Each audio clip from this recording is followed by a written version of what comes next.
I fought all night with it, and the engineer tried to make it steam. Nobody could make it steam. 150, 160 pounds is about all you could get on it. Thank you for tuning in to High Green, the official podcast of the Boston and Maine Railroad Historical Society. High Green is funded by your membership in the Society, and any opinions expressed throughout the show are solely those of the owner.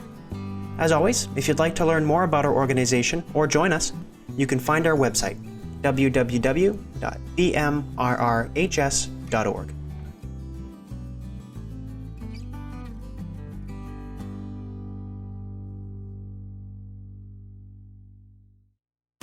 Perhaps this story hasn't been told in B&M circles, but it's a B&M story and it's a good one. Oh my God, he says, I don't think I ever saw a train down here before. He was amused.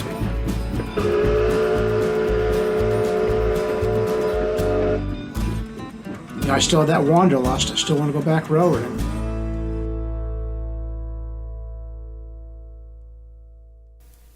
September 21, 1942. I think it was on a Monday morning. I went to work in Springfield on a switcher with Bert Lance for an engineer, Walter Arms for fireman, teaching me how to fire. This is a small 060 switcher. I think the engine was number 401, if I remember correctly. And of course, being anxious, I shoveled more coal than necessary. But the first day was quite revealing, so the following day I was called for the other morning switcher, which that particular morning I think they had the New Haven 080 3415 engine with Walter McCormick for engineer and Jim Frost for fireman. And then I had 4 student trips on the turnaround freight from Springfield to East Deerfield, 2656 K8 engine, and of course the firemen that were teaching me how to fire. It was a hand-fired engine. They were teaching me how to fire, and some of them hadn't been around only a week or so, so it was the blind leading the blind, but we got along pretty well. And the 4th trip north to East Deerfield, I was told to get off and go to the YMCA and take rest and report in the morning for 7:20. That was the number of the train. Joe Peach was the engineer. We had I think it was the 1493 Mogul on a short fashion train, 3 wooden coaches. Bob Shaw was a fireman. And I had a couple trips, one from Northampton, one from Greenfield to Springfield, and one from Springfield, Northampton to Springfield, and then I was qualified and I marked up on the spare board.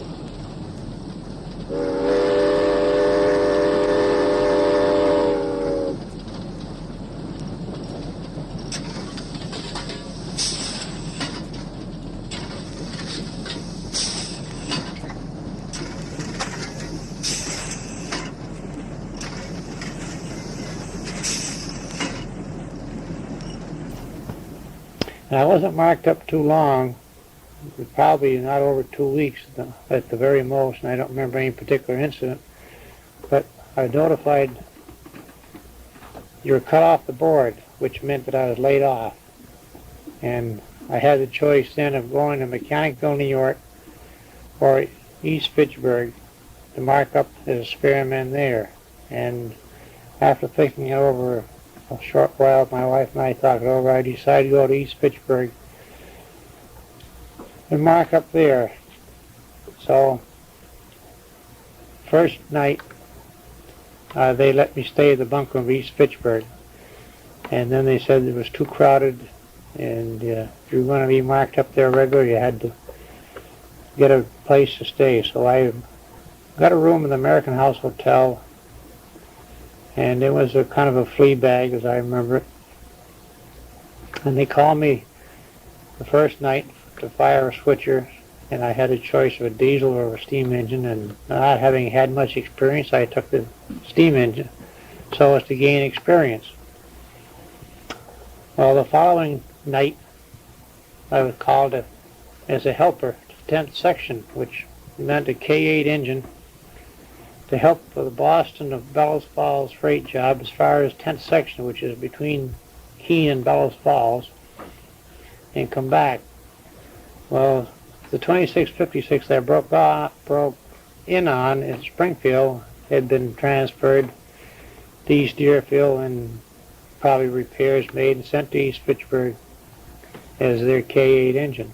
So having fired it, I figured I would have it made, but I fought all night with it, and the engineer tried to make it steam. Nobody could make it steam. 150, 160 pounds is about all you could get on it. And we helped the train up the hill as best we could from East Fitchburg up through Ashburnham and up on the Cheshire branch. And at Keene, when we took water, we swapped engines, or swapped places with the engines, put the engine I was on ahead. As soon as they get over the summit, my prearranged signal or something of the kind, they cut off the engine I was on. We run down the mountain, or I don't know how far. I was only over there once. We got into siding, and the train went by us. And after they went by, we went back to East Fitchburg Light. And then the following trip, a day or so later, I got called to fire a big tank in Lima. I forget, it was probably the 40, as I remember, the 4019 or 4024. And I never saw one before. So they called another fireman to fire it, and he had never fired one, but he had fired stoker, so he thought he knew how to fire it, and we, between the two of us, we finally got the thing to Mechanicsville, New York, but I don't know how, and I still wonder how many times the engineer died 1,000 deaths with the kind of fireman he had to make steam for, so he could make that train, get that train over the road. When we get into Mechanicsville, we were ordered to deadhead home, so we got a bus from Mechanicsville to Troy, and then train from Troy to East Fitchburg. And we got back to East Fitchburg, got marked up.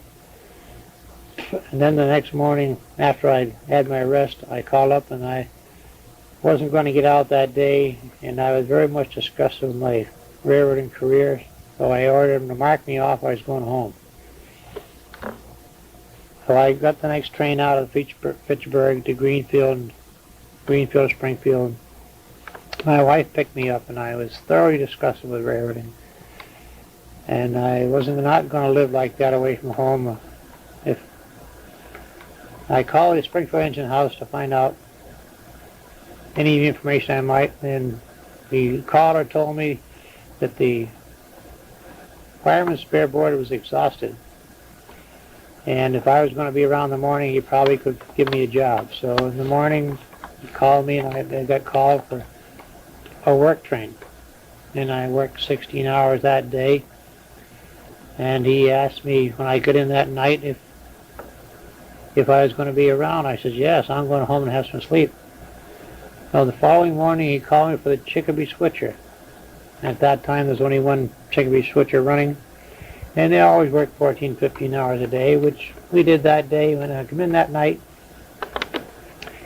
he told me you were marked up. So that was, I went back on the railroad on the Springfield spare board, and that was the only time I was ever cut off the board.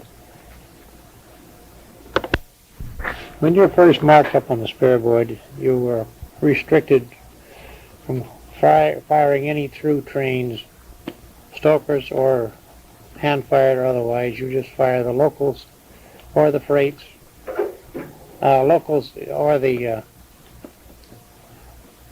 switchers.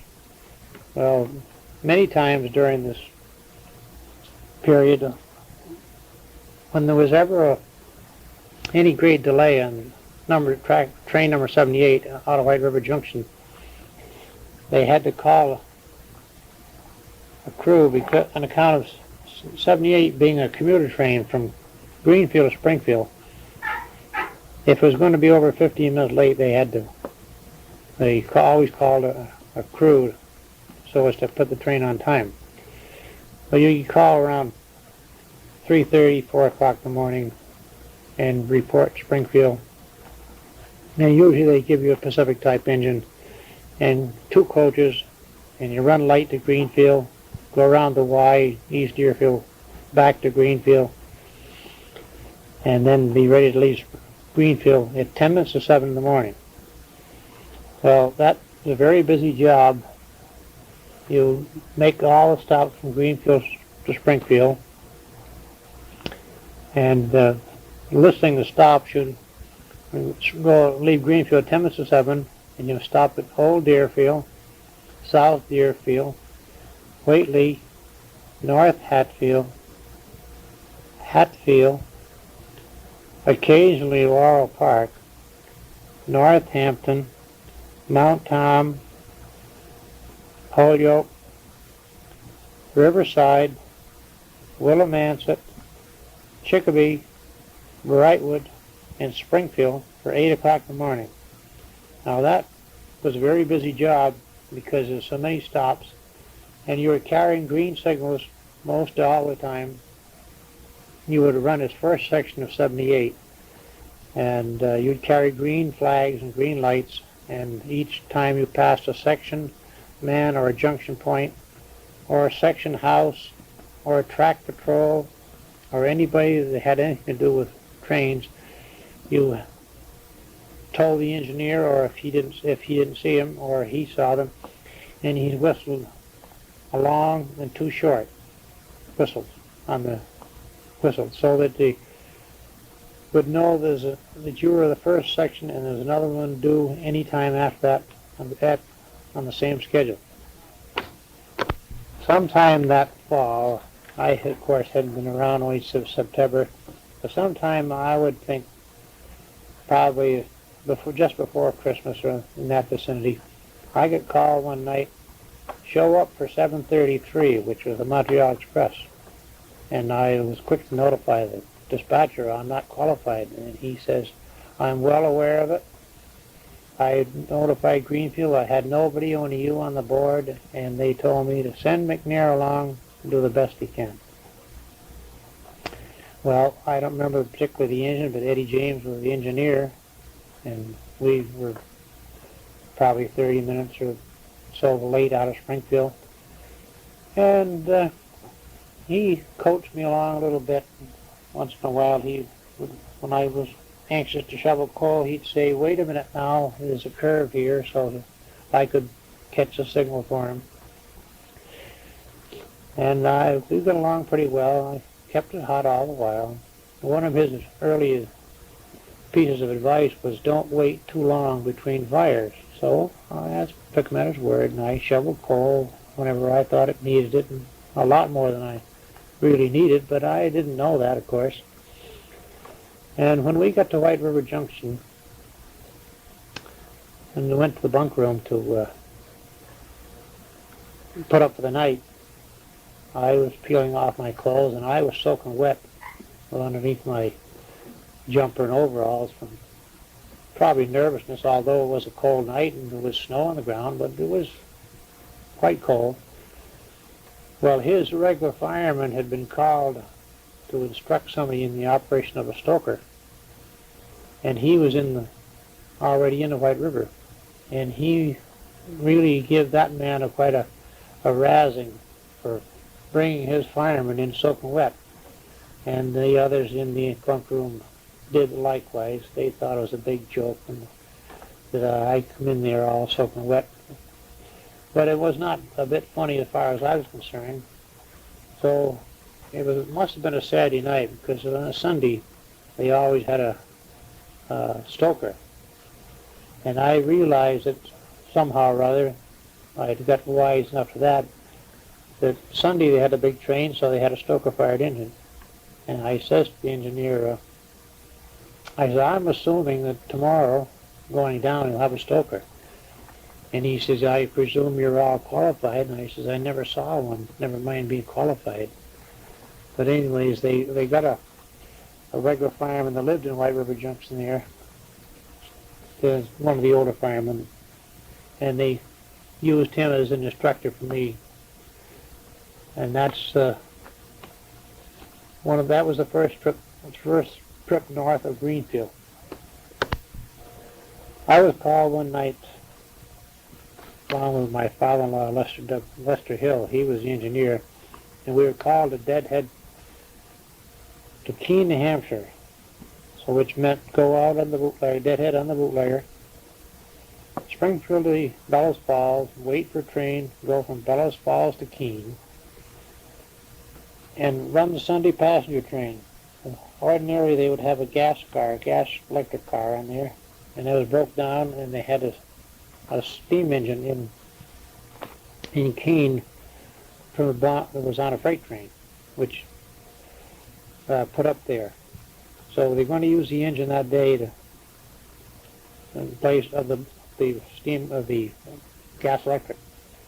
They had a spare coach there, so when it came to time to leave, somewhere in the neighborhood of 10 or 10:30 in the morning, leaving Keene to go to East Northfield, the engine had a steam connector on the rear end only. And in order to heat the train, they had to have the steam connector. It was a cold day, snow on the ground, probably a foot of snow or thereabout. And they decided to run the engine normal, going to Keene, going from Keene to East Northfield. And then they would stay on the train at East Northfield until it was ready to go back to Keene, and then they would cut off and go back to Keene without steam, without heat on the train. So that's what we did. We made 2 round trips that day, from Keene to East Northfield, and then we put up and waited for the afternoon job, and then went down to Keene to East Northfield again, then from East Northfield back to Keene.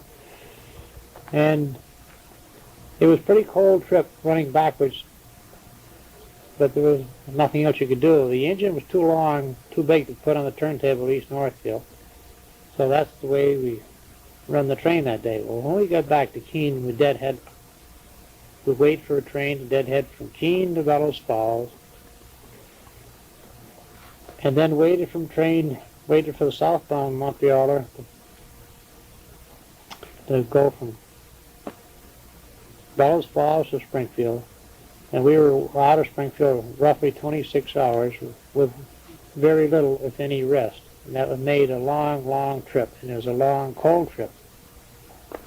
I haven't any specific dates for some of these stories because I cannot find my time books from my hiring out until 1945, so I got practically 3 years, just a little over 3 years that I can't account for any particular dates on these stories. But somewhere along the line, and I never heard it used anywhere else, they use the term a rubber boot. They speak of a man as being a rubber boot. And the only place I ever heard it used was on our division, and I don't know who originated, but if the man was called a rubber boot, he was either a poor fireman, a poor engineer, or a poor brakeman, or he just didn't know what he was doing. So that was a rather derogatory term. You hear a man say, well, he's a rubber boot. Well, I'm not saying that this particular next story, the man was a rubber boot because he was a real gentleman, and somewhere along with no specific date that I can put my finger on, I was firing 73 and 728.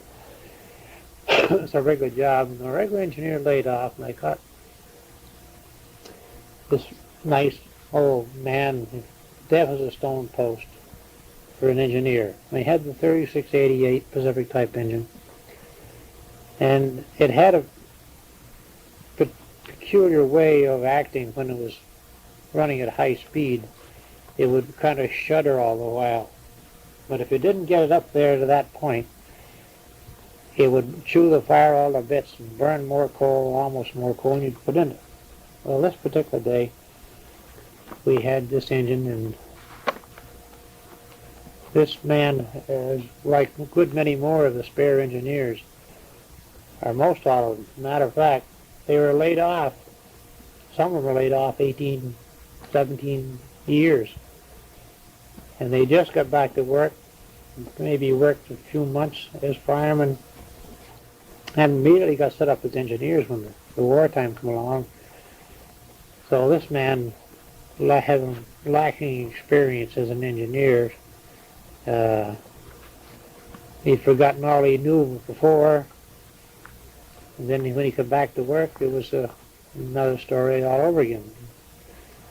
So he was using the engines very severely, and I was shoving more coal, much more coal than necessary. But anyways, we got to Brattleboro, our regular water stop, and whenever I got up and looked in the tank, and ordinarily you would only used slightly more than a third of a tank,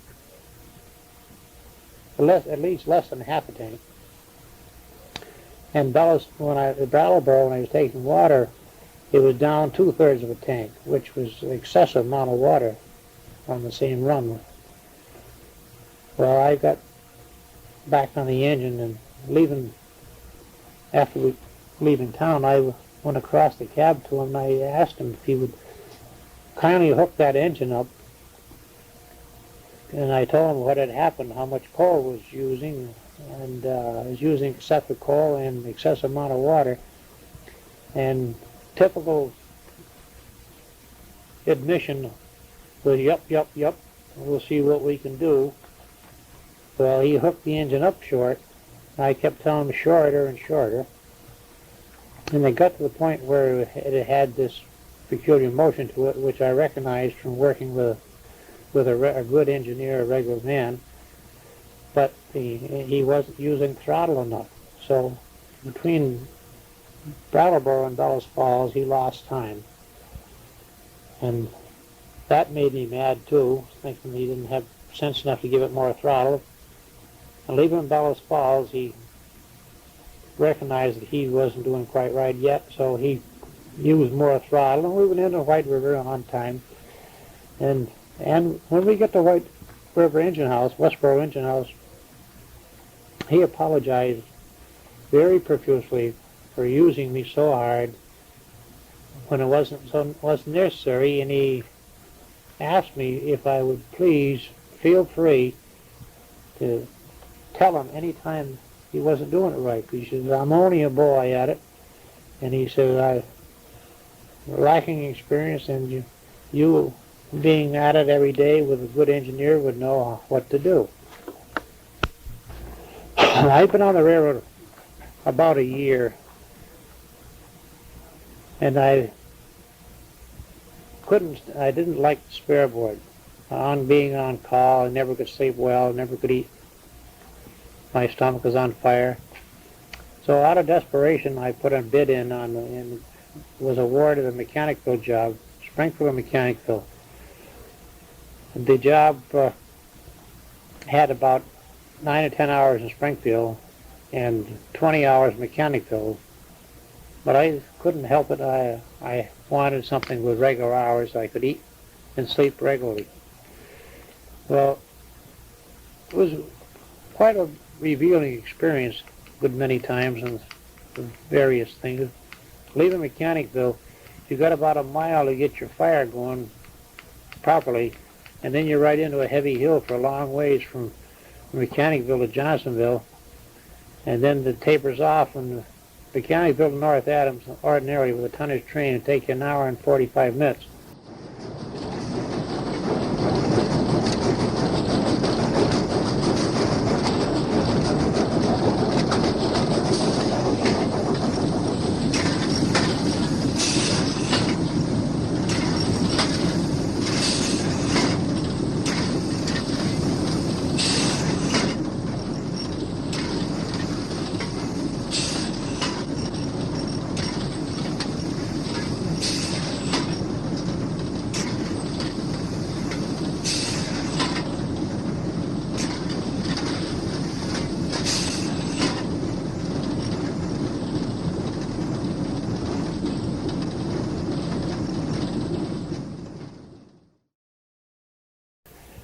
But if you get into trouble, you get your fire messed up, you might be a good deal longer. Well, this particular day we were leaving Springfield rather than the other end of the line, and we left Springfield with notification that we would pick up our train at Holyoke. We had just the caboose. The switcher took the caboose off at Holyoke and put it on a train they had all lined up for us, which was a supply train out of Westover. It had men and trucks and tanks and all kinds of gun equipment in gondola cars, and a complement of guards. I don't remember how many particularly, but 6 or 8 men, which they had a big caboose, and they were permitted to ride there. But they're supposed to change a guard every hour on the train. It was a cold, cold night, probably around 10, between 10 and 11 and 0. And those men are out in them open gondola cars watching that equipment. Things were being pretty well guarded. So our ordinary water stop would be Northampton and East Portal. It seems how we had this bigger train than usual. The engineer says to the brakeman at Northampton, when we're taking water, tell the dispatcher in Greenfield that we want water at Greenfield as well. And the dispatcher the brakeman come back and says, the dispatcher says, call me from Russell Street, Greenfield. So at Russell Street, Greenfield, the signal was red. The brakeman went up ahead to the telephone, and he come back and says, when you get the signal to go, you get your water somewhere up the tunnel line. You can't get it here. The engineer was a very peculiar bird. He did not like to be crossed. And I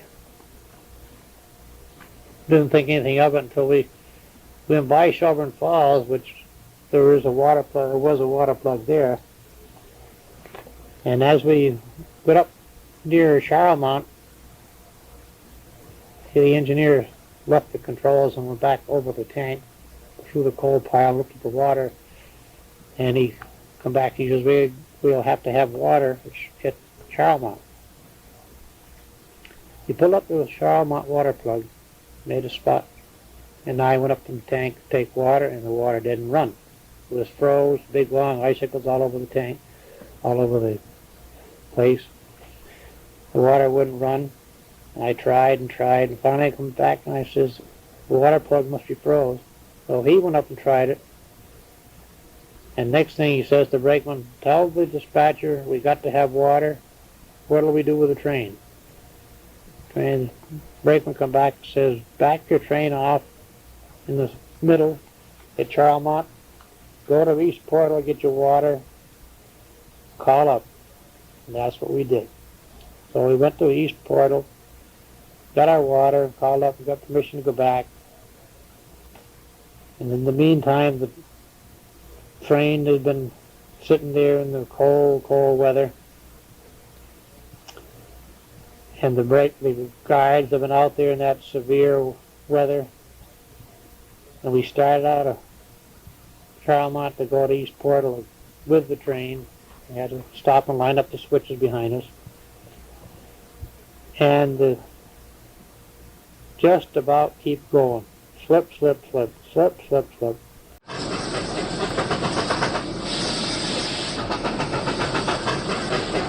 When tell the dispatcher we got to have coal. Well, there's no coal facilities in North Adams or B&M, so they had to get the B&A. B&A had a coal tipple there, but they had lousy coal. Well, anyways, they finally got permission. We went over in the B&A and got some coal. And it was, my honest opinion, pure cantankerousness all the while, just because you could not get water at Greenfield. If they let him get water at Greenfield, we would have been a mechanical before we even got to East Portal. But no, that was not going to be not possible. I stayed in this job probably about 9 months, and I got pretty much my fill of it. And rather than fight with a man or turn him in or do something foolish, I bid off a midnight switcher in Springfield to get rid of the job so I would not have to work with him. I was on the 1030 switcher probably 2 or 3 months, and the 73 and 728 come up for bid, and I had no idea that I'd ever get it, but I put a bid on it, and I got the job. And many others were surprised besides me, but I held on to that job quite a long while. I think well over a year before somebody else took it away from me. But I have a date here in 1945, July 13th, 1945. I had quite a bit of experience on 73 and 728 with a good engineer, and this particular day my regular engineer Frank Waters laid off, and Bill Haggins had caught the job, and he's another one of these engineers that had been laid off so many years. And when he came back to work, he was living in Bellows Falls, so he bid off Bellows Falls switcher or Bellows Falls local, so he'd be at home, which I don't blame him. And then he'd been laid off so many years, he really didn't know the road, and he got set up as an engineer, and he was quite at a loss. But he caught this job with 73 and 728 with me, and we had 3679 for an engine, and it was not a good engine, kind of difficult to fire, burned excess coal. And I got the surprise of my life when we got to Northampton, going north on 73. He says, here, take it to Greenfield. He never asked me if I ever ran a train or if anything of the kind. And I was quite self-confident, so I got over there and I ran the train, and he fired it. He was probably a man of 60 years old then, or more then, and he fired it from Northampton to Windsor. And I would watch Frank Waters run that job. I'd fired it for him so many times. I watched him and knew where he worked the engine, where he drifted, where he put the brake on, and the spot stopped for 4 cars or 5 cars, 6 cars, whatever he might have. So at Windsor, he took it and ran it into White River, and on the way back, same thing. When he got to Windsor, he said, here, you run it to Northampton. Well, ordinarily we left White River with usually 5 cars. Sometimes pick up Bellows Falls, or pick up a baggage car ahead, and then in Brattleboro pick up a baggage car ahead. And in Greenfield they cut the engine off, go down the yard, and the switcher put on cars. Well, I don't know what. Remember, particularly sometimes we had as many as 15 cars into Springfield, and the 5 rear cars were the only ones working. The rest were all deadheads ahead. They were loaded baggage cars or empty baggage cars, but nobody working them. Just the 5 rear cars were working. And I can still see myself sailing into Northampton there at 60 miles an hour.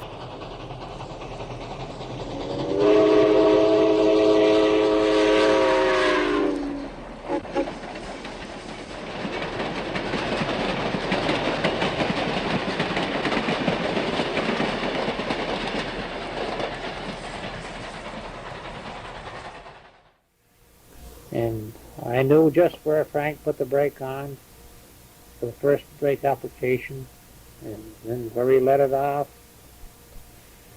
and then reapplied the brakes where he stopped for 10 cars, 12 cars, and I went down and made a stop, and I never looked back once. And Bill Haggins was rather concerned that I was going to go too far by, so when I got out of the seat so he could take over at Northampton to go to Springfield, he looked back, he says, by gosh, Mac, he said, you put them right where they belong. I says, that's right. To give a little background to this so you understand what I'm talking about, 73 and 728 was a regular run.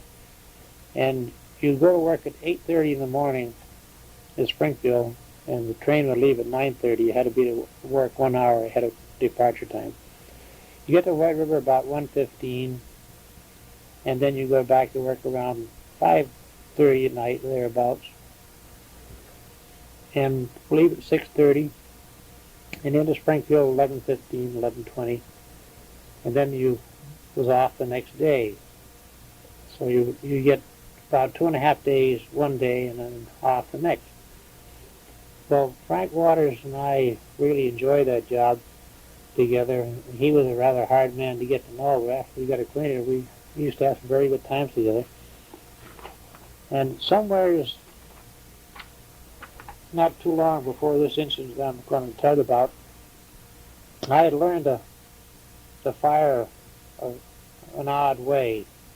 This man, an older man, hired out as an experienced man from the North End, New Hampshire Division, and he lived down, he was working in Northampton on local at the time, and for lacking something to do, he got on the train and rode from Northampton to Greenfield, and then he'd go back on 728 from Greenfield to Northampton.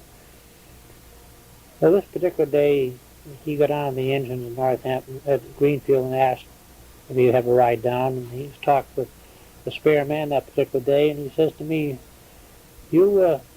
I'll sit up there, I'll spell you. And he was a kind of a small, thin man, and he looked at the fire, and we sat around there, and he talked to the engineer and me, and we got to leave Greenfield with a pretty good-sized train. He put a shovel or two in it, and he'd go and talk, and put a couple more in. He didn't seem to put any coal in at all compared to what I would. So as we were approaching Northampton, before he got off, he says, you want to take a look at your fire and see what I've done? See if I spoiled your fire for you? Well, I looked in there, and my heavy fire, I always considered heavy, was burnt down flat, almost as flat as a table, with a little bit of coal across the back end of the firebox, and it was a real smart, nice-looking fire. And I said to myself, if he can fire it like that, I can. So the following trip, I told my regular engineer, Frank Waters, about it, and he says, well, just go ahead and try it. So I had his permission. He was being more tolerant as long as he knew what I had in mind. And I would try to fire that way, and the steam would start going down a little bit, get back 20 pounds or so, and I would go back to my old way of firing and bringing the steam back up to 200. And after a few trips, I got so I could fire like that. Well, sometime later, this particular story is November 12th, 1945, the engine 3677, and I had learned to put how to do this particular way of firing.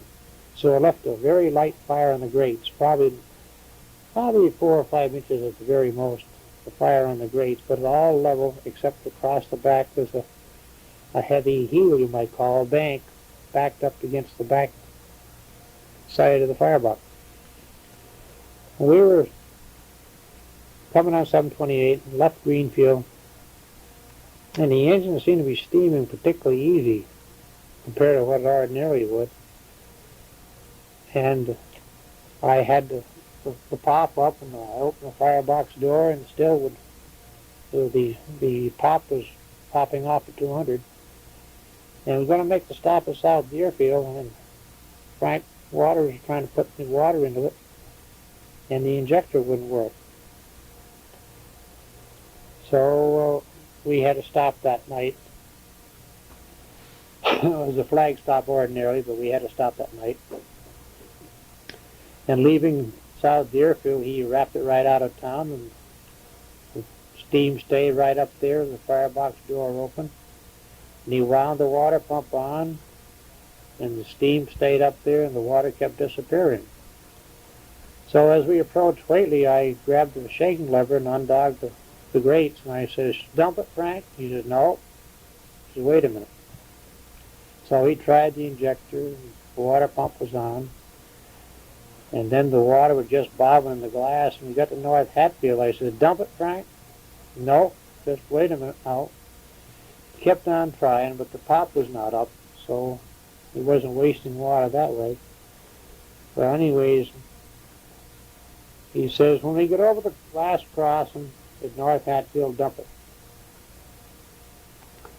So the minute I got up the front end of the engine, got on the last crossing, I was off shaking them levers, dumping the fire in the ash pan. And we stopped quite a ways away from the telephone, and clear of the crossings. And we went to work, or Frank went to work, trying to find out why he couldn't get any water. And he was looking to see if the hoses connected to the water supply and the tender to the pump and the injector was all right. And finally, he says, well, while we were sitting there, the water pump was running. And once in a while, we'd get a pulsation out of it. And the water was just out of sight in the glass, so it wasn't particularly dangerous, only you wouldn't want to go that way very long. Well, we sat there something like 40 minutes and got about a third of a glass of water. And he says to me, what do you say, Mac? Are you all set? And I says, well, I don't know. He says, let's see if we can get it into Northampton and get another engine. And he says, take a look at the crown sheet, see if everything's been all right in the firebox. And if it is, spread your fire around. He says, don't hurry a bit. He says, we've got all the time in the world. He says, there's something wrong with it somewhere, but he says, they got them right with their hair short, and he says, they can't say a word. So I lighted a fuse and threw it in on top of the arch, and looked, that lit up the inside the firebox so you could see the crown sheet and the flue sheet. And there was no leaks anywhere, and I took the hook and spread the fire around and put a shovel of coal or two in and turned the blower on. And pretty soon the steam started coming back up again. And I got about 180 pounds, and he says, are you all ready? And I, yep. So we had hardly started moving, and the water pump went to work. And as we approached the Laurel Park curve, he says, what do you say, Mac? He says, should we try to sprinkle? I says, I'd rather not. Well, he had no more got the words out of his mouth, and the water pump pulsations on the gauge stopped working. So he's to hang with it. So he stopped clear of the crossing, the Northampton Damon Road crossing, stopped clear of the crossing with the train. And we cut off and went in the yard and got 3629, which was in there, and left that one. And they sent a man down from East Deerfield, an engine house man, to see if they could find out what was wrong with it. And the injector, which is almost unheard of as far as I know, I have almost never failed. This injector is given out and broken apart in the combining tube, so it would not lift the water to put it into the boiler. And the pump, I don't know if they ever did find out what was wrong with that. So that was quite some experience, I must say. One of the periods when I couldn't hold 73 and 728 as a fireman, I went out of the night freight, and this particular time was in the winter of 45 and 46, and I have a date here, 1/16/46, on JS4, leaving White River. We had the 4101 as an engine, and it was a lot of snow. We were late leaving. When we got to Bellows Falls, and always the first thing you did was take water, then pick up your train, your pickup after that. But this particular night, 4101, we couldn't reverse it. We only got to Bellows Falls, and the rubber boot engineer I had, he went out with some oily rags and try to put some heat under the air motor. So in the process, what they usually did was put kerosene on the rags, set the rags on fire to loosen up the oil, anything like that. Well, what he did, he got the oily rags involved with the screw, which the air motor turned to make the engine go forward and reverse. And then he come back in and operated the reverse and wound the rags up in the screw. Or if somebody else had done it ahead of him, I don't know, I'm blaming him, but nevertheless, he couldn't reverse the engine at Dulles Falls. And he fooled around, finally he called, and they located the switcher in Dulles Falls, and they sent the switcher up after us, and the little switcher brought the engine down over the mountain track to Dulles Falls engine house, and they looked at the situation, and they decided they couldn't do anything with it.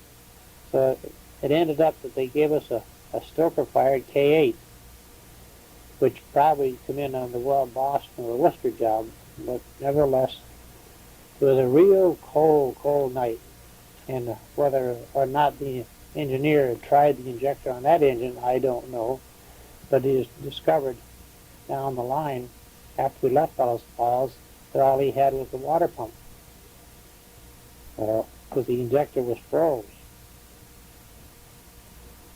I made a long trip, and of course a worrisome trip as far as I was concerned. I don't know about him, whether he ever had sensed stuff to worry or not, but it made an awful long trip to be worrying whether that engine was going to be able to get water enough to carry it, or if that water system gave out, how you ever get water in the boiler.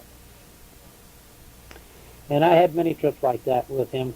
There was another one, I have a date here, 2/11/46, the 2903, which is a Santa Fe type engine, but it had an odd stoker, and the stoker engine was the duplex type engine, which went by fits and starts, but it had an HT plate on it, which meant that the coal come onto the plate intermittently, and the steam jets blew it into the firebox.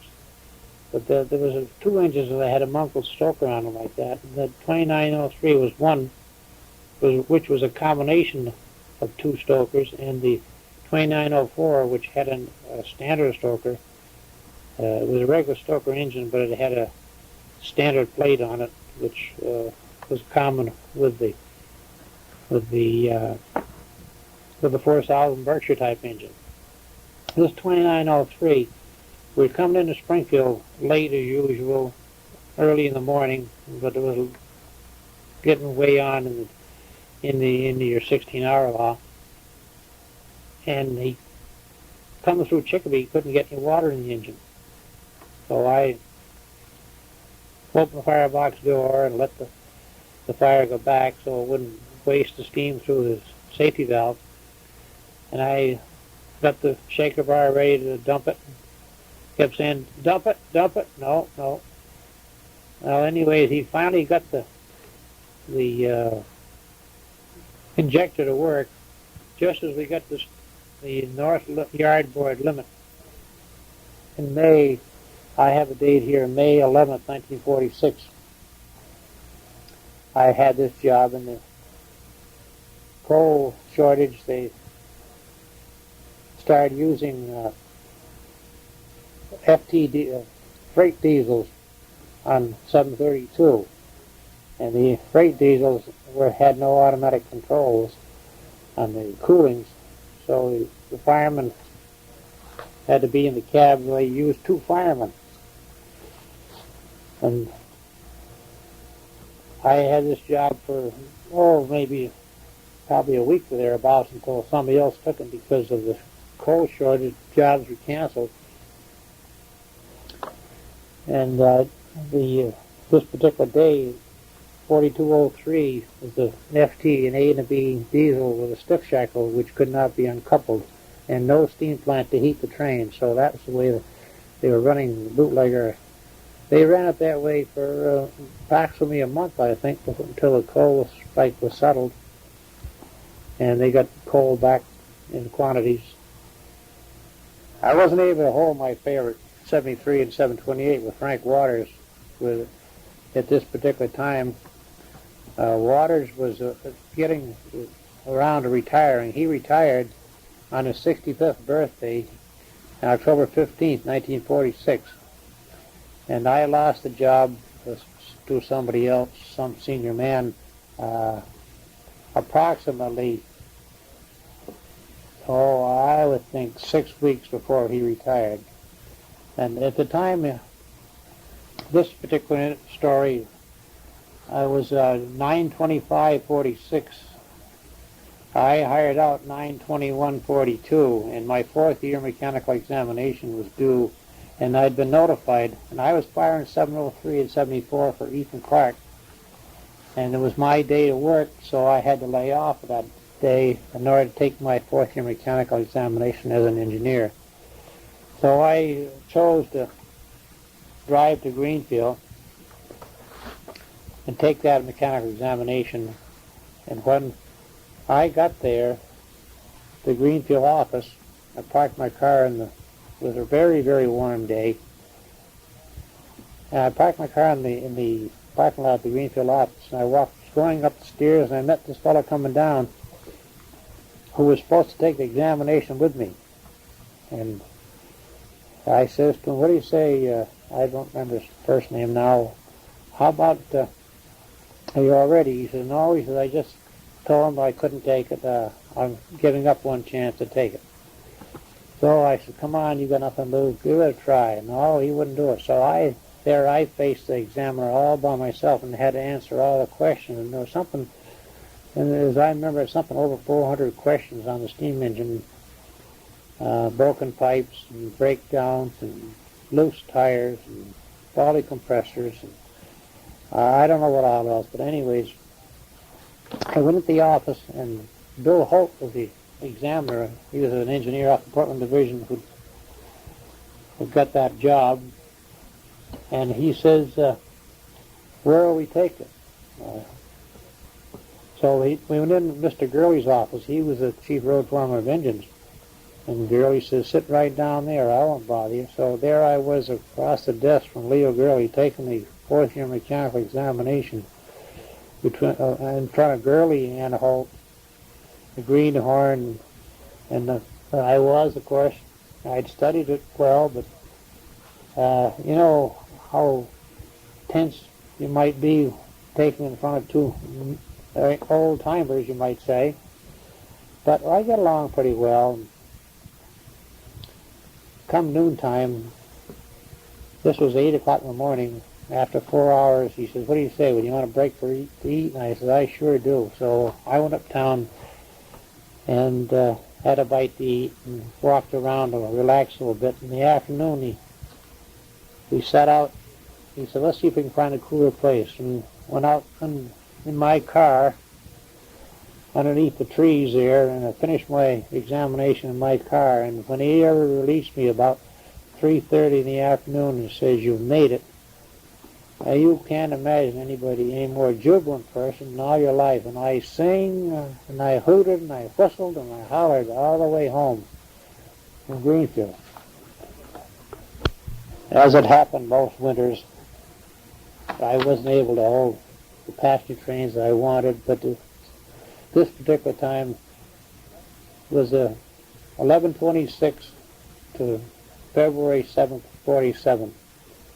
I held the SU-1 JS-4. I'm not sure the symbols of the time might have been SJ-3, but I fired the job for my father-in-law. We had a 2904 for regular engine, except when they had to have it in for the monthly washout. And I had a nice winter that winter. We would work, take one trip off every 2 weeks. Sometimes we took it together, and sometimes not. And it was a much different than the year before when I had it with a man that told me about the blue steam. I had about the same length of time with him. But that was an all-night session every night with him, and I laid off much more often with him when I worked with him, because wasn't an engineer to begin with and didn't know how to get over the road. So then when after February 747, I apparently bit off the Holyoke switcher, steam switcher in the morning job, and because I was studying for my book of rules examination, and I have here on the 10th, April 10th, 1947, I passed the book of rules. Studied the rules and then wrote them. Every few days I would go and write 40 or 50 rules, and I don't remember how many rules it must have been. And then in June 2nd, 1947, was the first day the diesel switches came to Springfield. And we had, they assigned 3 of the 600 horsepower, 660 horsepower switchers to Springfield in place of the steam.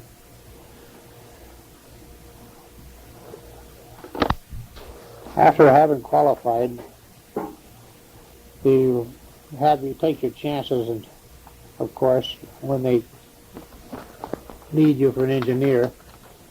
And the only steam that I ever ran on my own as an engineer, I had run steam numerous times with other engineers, but as an engineer on my own, and my own job, I caught the SE1, which ran Springfield East Deerfield, return to Springfield that night.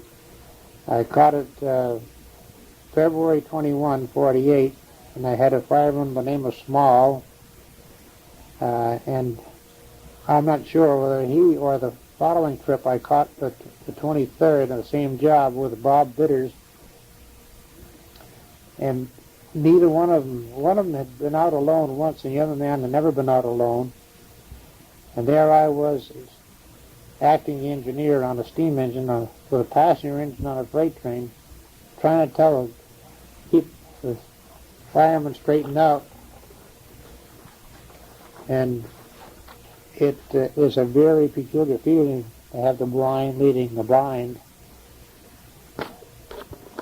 On July 1st, 1948, they experimented with a 1,500 horsepower engine. The number was 1,500.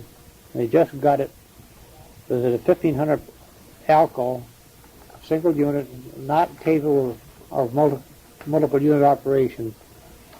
And they were trying as an experiment to get mileage out of it by running it on 77, 728, SE1, and ES2. They would give it, so they were getting 125 twice, 250 miles plus 70 more miles. They were going to get about 300 something miles a day out of it. But they didn't keep it on very long. As far as I can tell from my time book, it only ran 2 trips, the first and the second. And on 728, it would handle the train, but it would not make speed compared to a hand-fired steam engine. After you're above 40 miles an hour, every bit of it was hard work because it didn't have the moxie to get it up to 60 miles an hour. It was an engine was built for heavy work, with full tires and full tonnage, but it would not make speed. And as far as I know, it just ran that short while. And then, at that time, I had owned 73 and 728 again, and Walter McCormick was the engineer for a regular job. The last steam going north on the 15th of July, 1948, had 3699 going north on 73, and then coming south, we had a 3815 as the first trip. There was a short while around 1951 that we had, around 1950. About the month of June 1950, the Anglo and Aroostook 551 Alco switcher was down in Springfield, Springfield East Deerfield, and other shores as well, I presume, out of East Deerfield, but it was running on the short passenger train. from Greenfield to Springfield, and Springfield to Northampton and Greenfield and so forth. And we had it for about the month. It was I think the 1534, B&M 1534 went up north down the Bangor and Aroostook because they needed a steam heat plant, and this 551 did not have one, so they borrowed ours. And then at the same time, during the same period, I was firing a good deal of the time. 724, the train, 715 and 724, they called it, ran from Springfield to Greenfield, and Greenfield to Springfield, and Springfield to Northampton, and Northampton to Springfield. And we had all different kinds of some things on there for power. And I have a 112151 1530 engine. The number is a 1530. It was the day before Thanksgiving, 1951, and we had extra cars that day, 5 coaches, and we ran into a car at North Hatfield and killed 3 people. And then on the 6th of December, the engineer died. He never get over. He brooded. He was a very compassionate man. You'd never know if he was around, but he was a very compassionate man, and he couldn't get over the fact that the poor kid that was in the accident never had a chance. During one of the coal strikes, this particular one was February 27th, 1953, I couldn't even hold a switcher in Springfield. So, out of desperation, I displaced onto a SJ1. Many times when I was on a spare board and I caught that job with a steam engine, I thought that was really the cat's whiskers. And then later on, I kind of changed my mind, and after I'd been on these passenger trains, I decided that SJ1, which was a day freight north one day and back the next, JS2 the next day, I thought that was about as tough a job. You stop and switch every pair of bars, and the oldest men held it, and it was not my idea of a good job, particularly without mentioning any names of the man I had as an engineer at that time. And there's another date I have here which was quite memorable. I was firing for Walter Kirby, September 14, 1953, going north on 73, had double unit diesel. And when we got to approaching Windsor, the flagman was out, stopped us. And his first day on the job, he'd been on our job for quite some while, and he was able to hold this job out of Windsor. So he bid it off, and it was his first day as flagman on that job. And they were going north, the Windsor local they called it, Bellows Falls of Windsor, and they were going north, and they ran into a flock of sheep at the south end of the bridge at Windsor. And he killed some sheep. So by the time we got the train stopped, they were on the north end of the bridge, just off the north end of the bridge. They cut the engine off and went into Windsor to get the section man to come out. And I don't know what they expected him to do, but they went in to get him. The section man got on the engine and was sitting with his back up against the bulkhead, against the engine room compartment. The engine was headed south, and they were rounding a curve to the left where the engineer couldn't see well, and the fireman kept hollering, your train, but the engineer had his head out the window. Didn't pay no attention to him. He ran into his own train, and he had his head out far enough so that his left shoulder was up against the window frame, and when they crashed, he almost went out into the river himself, because they were right that close to the river. But when they crashed, it took the wheels out from under the diesel, so it was crippled and couldn't move, and they had to call a big hook out from White River to come down and pick it up and set some wheels under it so they get it back in. And when I got up there with Walter Kirby on 73, they just got the engine out of the way, and they asked us to couple onto that train and push it into the sidetrack in Windsor so we could clear the main line and proceed about our business. I was set up as an engineer June 21, 54, and marked up on the spare board after having all those nice passenger jobs. It certainly was a big come down to have to sit home and wait for that telephone and then work all night or all day and all night, or go out of town and stay for several days. It was a big come down. The setup didn't really mean other than the glory of it. It was no easy job. And I was set up from June 21 to November 14th. And part of that time, I had bid off a job. The man was off sick, and nobody thought I would get it, or thought he'd come right back to work. And I got on an afternoon Holyoke switcher, and I held it for 6 or 8 weeks.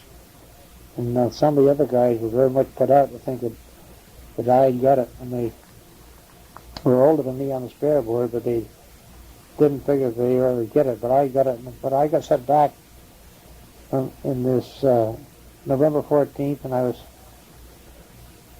backfiring my regular favorite passenger job until the 3rd of January 1955. I got set up again and never got set back again.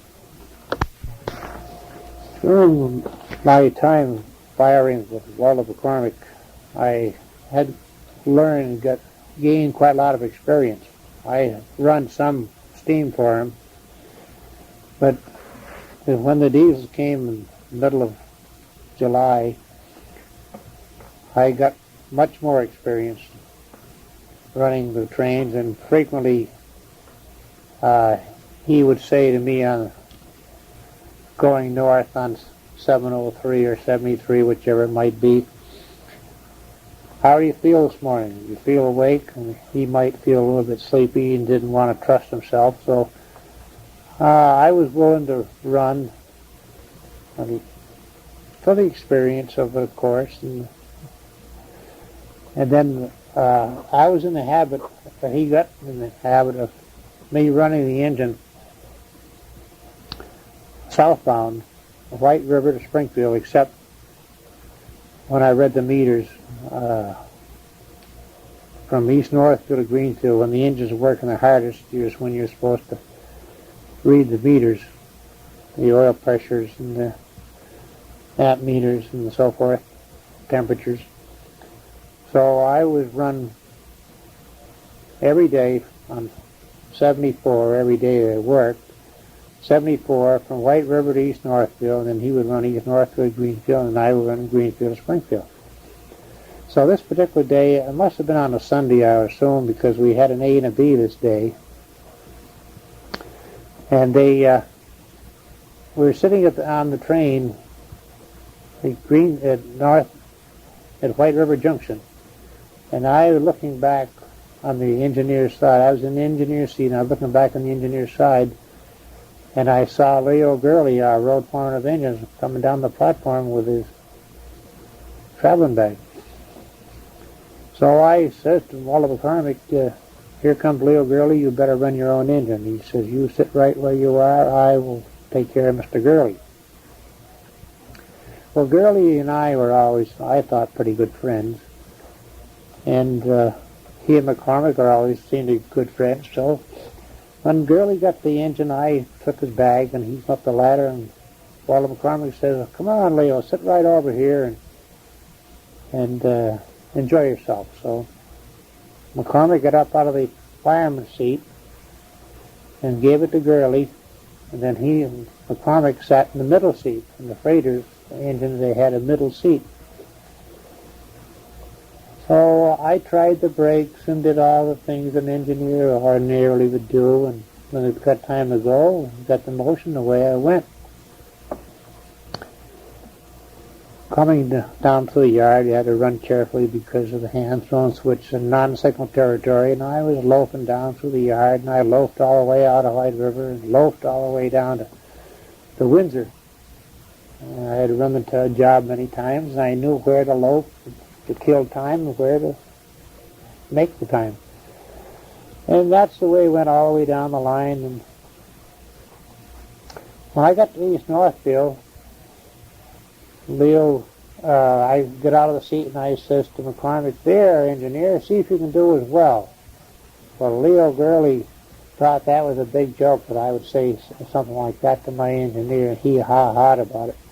But when it come time to me to be set up or to catch a spare job as an engineer, Leo Gurley says, "Send him along, he's qualified." So that's how I became qualified without ever having a writer. There's a correction on one of my previous stories. I was set up June 21st, 54, and I was set back the November 19th, 1954, and I was set back until April 30th, 1955, and then I got set up again in June 24th, 1955, and then never got set back after that. There's a rather memorable event that still sticks to me quite vividly. On February 16th, 1958, I was going north as a spare engineer on SJ1. We had the 1739, the 1743, and the 4265B unit. And as I remember, we had 96 cars going into White River. And it had been snowing all day and was pretty tough going. So Bob Perkins, one of the old brakemen, and as we were leaving Claremont Junction, he says, "Do you think we're going to make it, Mac?" And I said, "Well, it's going to be nip and tuck, I would believe." And then after I'd gone downhill from Claremont Junction to Windsor, ordinarily you coast down there and have to brake it possibly. I had to work 8 notches all the way down the hill. And going through Windsor, we plowing snow right up over the top of the diesel. And leaving Windsor, going north, it's uphill there for 2 or 3 miles, possibly more, from Windsor to the top of Heartland Hill. And he questioned me again, "Do you think we're going to make Heartland Hill?" And I said, "It's going to be awful close if we do." Well, nevertheless, we went over the top of the hill after a while. It's a difficult going, but we went along decently. And then going down the other side of the hill, down from Heartland to North Heartland into White River, it was tough going, of course, yet. And on the approach to White River, the snow was possibly a 1.5 foot, maybe 2 foot deep. And the pilots, the cow catcher, the pilot on the EMD, the Bluebirds, were quite effective. About above 35, 40 miles an hour, the snow would plow in a V and you could see well. But below that, it would just come straight up over the top and hit your windshield and you couldn't see much. Approaching from the approach signal to the home signal in White River Junction, a slightly upgrade and then a slightly downgrade, and I started braking, but not soon enough. Those cars are pushing and the wheels are all snow and the brake shoes are all snow.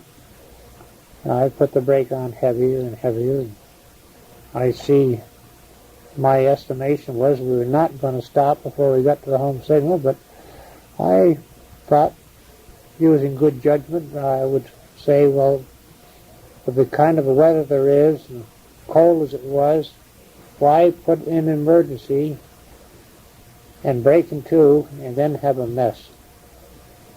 And other people have gone by that signal, and I probably will do the same. But when we went by the home signal, the front truck was headed up the main line towards the depot, another mile north. The number 3 wheel jumped the track at the switch and went on the ground. Number 4 wheel was on the rail headed for the yard, but number 3 wheel was on the ground. And there we were, standing still on the switch point with the one engine on the ground, 96 cars behind you, and nobody would make a decision. I asked my first thought after I got off and jumped in the snow, cleared my belly button, and cut the dead engine off, the derail engine off, and back up before the tracks got filled behind you, and come in through the hand-thrown switch. And I suggested the brakeman notify the yard officer to that effect, and the yard master replied, "Don't move until the car knocker gets here."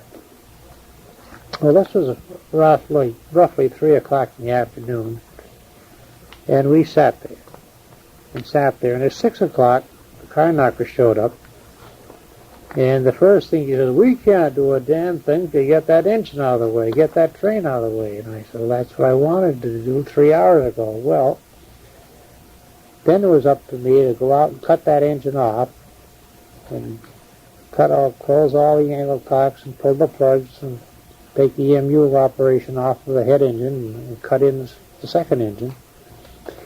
Somebody had left the cab door open on the second unit, and the leading end of it, so the door was open and the snow was blowing in there, and they had the seat and the engineer's control about 2 feet of snow on them. I had to shovel that out, and then we got organized, and I started backing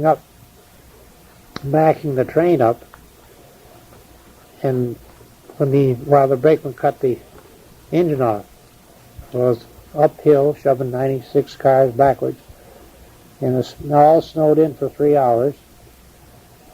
So I called the brakeman up and I asked him, "When next time I get away from you, close the knuckles so he won't be making a hitch every time.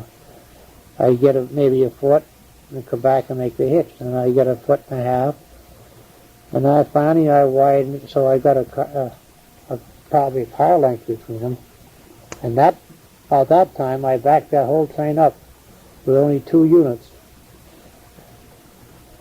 So then when we got them back over the hand-thrown switch, I asked the brakeman to cut them off, and when the section men got the switch shoveled out, we'd go in and break the track and then pull the train in, pull the train in.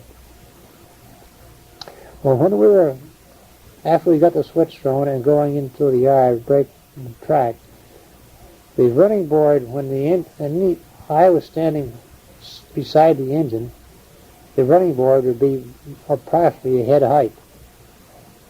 And when I was going in and breaking that track, the snow was coming over the running board on that engine.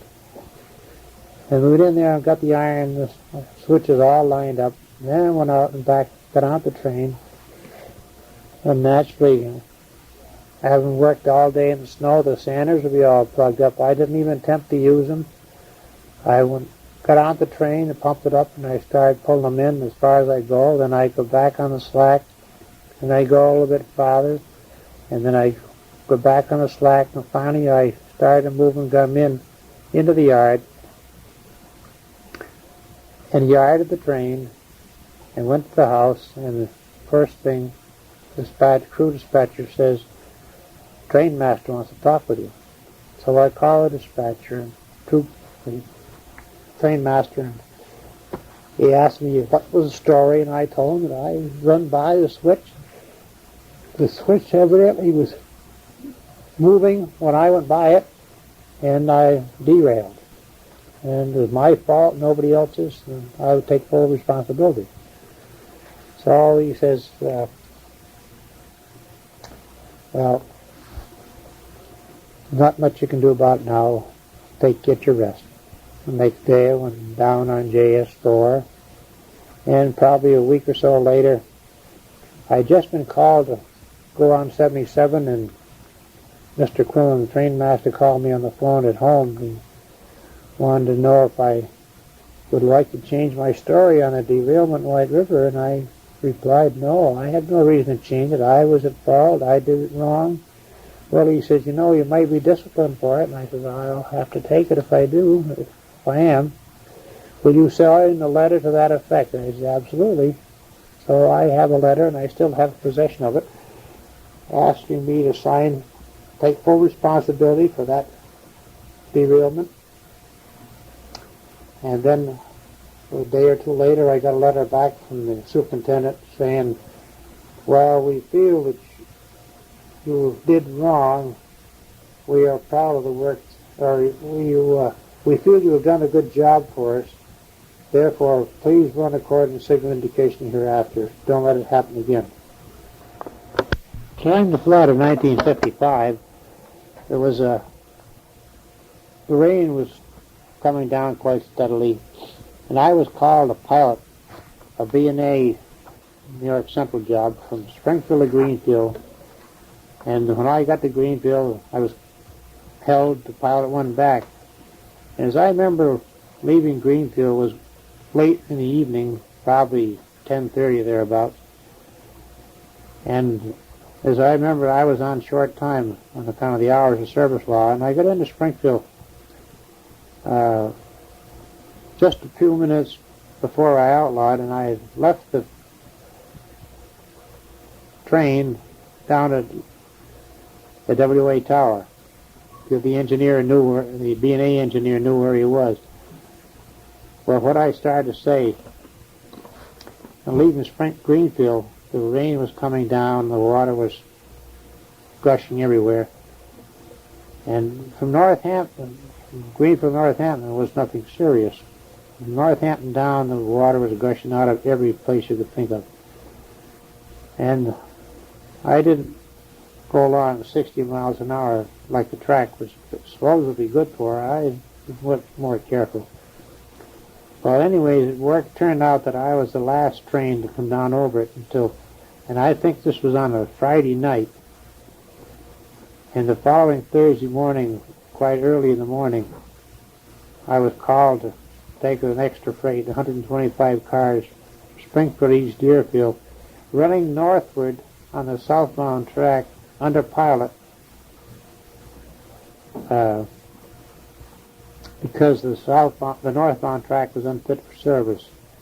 The washout of just below Mount Tom Junction, come down off of Mount Tom Reservation, it washed out both main lines just south of the present Mount Tom power plant to the depth of 25 or 30 feet.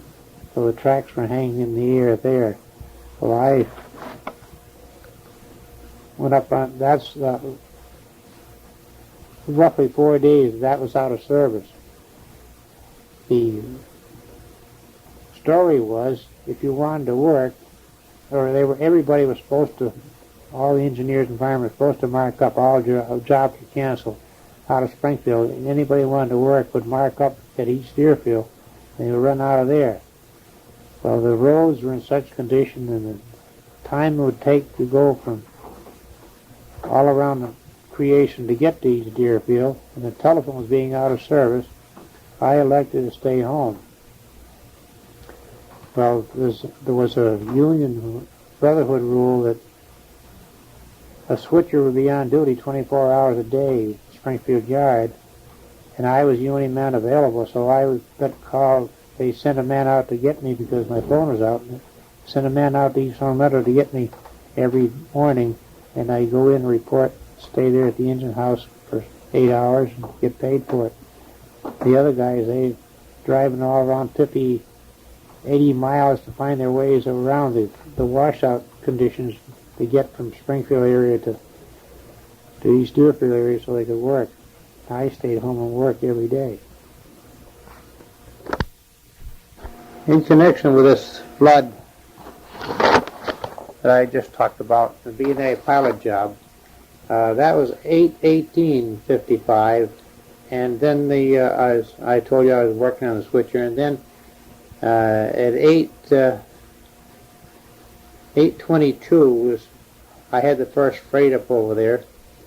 I had a 4227A and B and a 4262A cab, and then there was numerous passenger extras running because all scheduled trains were abolished for quite some while, but then they run numerous passenger trains as passenger extras. And then there's a lot of New Haven trains. They couldn't get over to work the canal line from Holyoke to Westfield.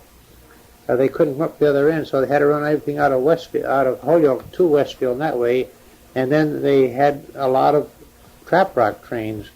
And I was called for numerous pilot jobs to get them trap rock trains up to Holyoke. The Haven would bring them into Holyoke, and then the B&M would handle them from the connection from the Haven connection to Holyoke, and then to Springfield, and they would take them from there because they needed a lot of trap rock down below. On 9/15/1955, I would call for an extra freight to White River. It was the CV train. The CV was unable to handle the train, so the Haven was bringing them into Springfield, and B&M was taking them to White River. And they called me, and we had a 4223 A and B, and we had something like 86 cars, and non-stop Springfield to White River. And way up the line, it must have been Claremont Junction probably, they gave 4223 North a meet with a single unit bud car, and 4223 would take siding at Heartland. So we took the train north to the yard at the CV, took the 4223 engine to the B&M house in West Lebanon for service while we had our dinner, and got back on the engine and went back to CV yard, and they give us 86 cars, 400 ton over tonnage. Lloyd Kenyon was the conductor, and he notified the dispatcher that this train is 400 ton over tonnage, and the dispatcher says, take them. Well, anyways, we took them, and we just squeaked over the top of Hartland Hill, but we had a meet on a single unit bud car north, and the 4223 take siding. The 86 cars, 400 ton over tonnage, take siding for that single unit bud car. And we something like 3 hours and 46 minutes, 3 hours and 43 minutes going north with the mixed train, wherever they might have been. But this 400 ton over tonnage, 3 hours and 46 minutes from White River to Springfield, including the meet with that passion train in Heartland, Vermont. You didn't usually get many meets or many trains like that, and when they got a through train like that, you always thought that would be ideal, because ordinarily all these trains stop and switch somewhere along the line, so a through train was something very much out of the ordinary. I've probably been set up about 5 years. I was able to bid off SU1JS4, which ran Monday, Wednesday, and Friday north, and Tuesday, Thursday, and Saturday south. And then later on, they had added the 7th day to it. And I can't remember particularly what this one incident I'm speaking of, but I think it was on a Saturday. But nevertheless, we left White River with a sizable train. In Brattleboro, we got a much bigger train, and there was a washout or a soggy track on the CV between Brattleboro and East Northfield, so they give the train order to run south via Dole Junction. Well, we had this big pickup, as I say, and we had to drag along to pick up the tail end crew. And we left Brattleboro. They had 143 cars, so it was kind of a struggle to get up out of the Brattleboro with these 3 units. And as we go along on the New Hampshire side, the track running in a reverse direction, if you're not used to it, it takes a little different operation, but there's nothing wrong. Only as we approach the backside of Vernon Dam, there's reverse curves through a cut there, and then you get to Ford Hill siding, and then Ash Willet River Bridge, and then you're from probably about a mile from there to Dole Junction. Well, as we were going through the backside, through this cut, I was working the engine to capacity, and I was quite certain the train was all stretched. There was no slack in it. And when I got up in there, I got a rather a sudden jerk, and I couldn't imagine what it was. I eased off a minute. Nothing happened, and so I give it back, give it the rest of it full throttle again. And there was no particular notice of the slowing down of the train or anything of the kind. And all of a sudden was a break two, or the air went, and naturally it came to a stop. Well, when they stopped, the head end was pretty well down at Dole Junction, probably within 50 cars of Dole Junction. The approach light was visible, and the highway was up above through a kind of a swampy area, but the track set on a high fill. It was very difficult walking back to see what was wrong, but they had to go, and it had been raining several days. And they finally come back, had no radios of course, they finally come back up and said that the tail end was on the ground. And then after a short while, the train master showed up in the highway, and he didn't want to come down across the swampy area to get the track. So finally somebody had to go to him, and it was a long while making any decisions. And he asked if we had loads ahead. Finally the decision was take 15 cars and go to East Northfield. Our train order permitted it. When we went to East Northfield, we had got train orders issued for a work train. In the meantime, 79 was sitting at East Northfield. They couldn't go on north on the CV because of the washout on the track, and they couldn't go north on the B&M track because we were on it. So we got our train orders as a work train, and we backed up on the CV with our loads, shoving our loads north until we got to this area that the CV trackmen were trying to fix up. So they decided after we went across it 3 or 4 times with the loaded cars, not with the engines, but with the loaded cars, that they would permit it 5 miles an hour. So that then we went back to East Northfield. Get over on the Dole Junction side with our train, and they let 79 go north. Then they told us to go back onto our train,